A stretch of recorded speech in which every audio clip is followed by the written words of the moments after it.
Hi everybody, it's Tess Crawley here, quickly filling in my obligations to have a vlog every day. Doesn't that sound rude?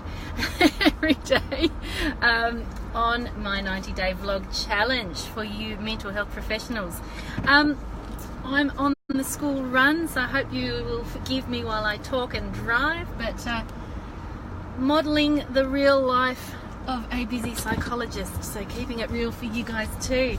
I wanted to quickly I guess fill you in a little bit on what I've been up to this week. I've had a busy week. As you know, there have been some really meaty conversations going on in my world this week. In the meantime, what I've been doing is I've actually had a professional organizer, commonly referred to as a declutterer, in my house all week, helping me get organized. Long story short, 12 months ago I returned to living in Hobart after having lived in rural Tasmania for about 3 years, and so I had a house worth of stuff coming with me from the country back into the city, back into my family home that my children we lived in this house before moving to the country, and of course we had most of a houseload of stuff stored, so we've got too much stuff. So Amy Revell, fabulous professional organizer, and if you have the opportunity to work with her, she's actually based in Melbourne. She and her offsider Jackie have come down and have been going through my house like a dose of salts, and I have found it an unbelievably freeing experience to have somebody just put me in the hot seat and say, come on, make a decision. You either want it or you don't want it. If you don't want it, get rid of it. Now, I think that there's something that we can learn about that. Someone was talking in one of the forums the other day about being in a consultation with a client but sitting in the opposite seat to what they would normally sit in, and seeing their consulting room from the perspective of the client. And what they saw shocked them, because they could see their messy desk and they could see their messy bookcase and they could see all this stuff that was cluttering the view that the client had.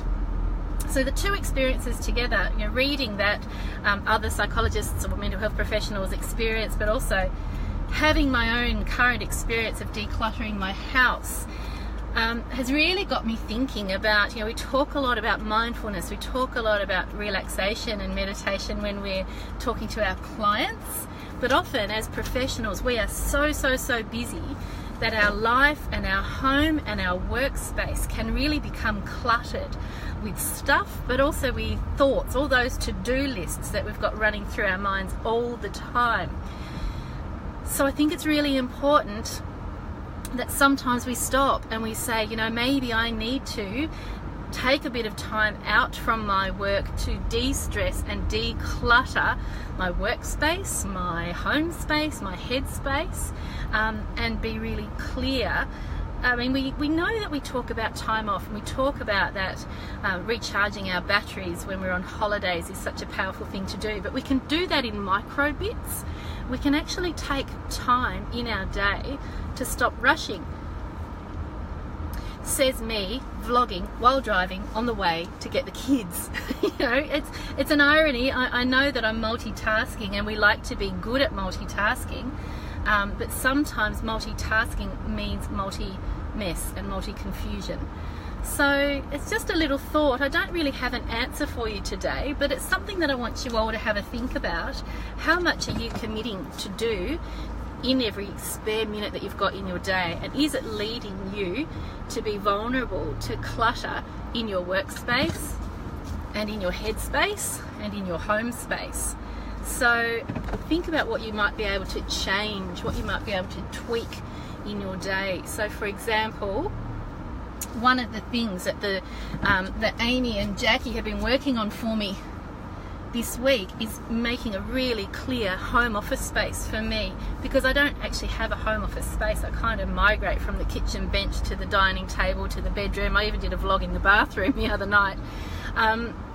So having a really clear workspace at home means that I can stop leaving my work clutter all over the house, or I can stop leaving house clutter all over my work, and actually have a really focused and dedicated space. And being organised means that it can be predictable, and it can be less stressful for me to be able to work in that area and know where everything is, which of course is another issue. So it's a long-winded way, my apologies, of saying don't forget to take those 5 minutes that you need every day to de-stress at the end of your clinical day in particular. When I first started working clinically, I was working out at the prison, and I used to go to the gym every day after work, and that was my way of decluttering my brain from all the jarring stories I was hearing during the day.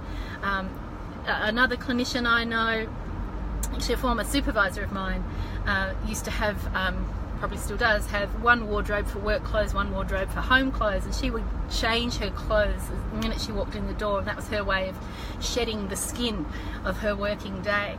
So if there are things that you can do that can kind of bring you out of your workspace in your mind, and things that you can do to allocate time to just declutter in whatever format that means for you, whether it's in your mind or your home or your head. I already said mind, you know what I'm saying. I'm trying to find a car park now.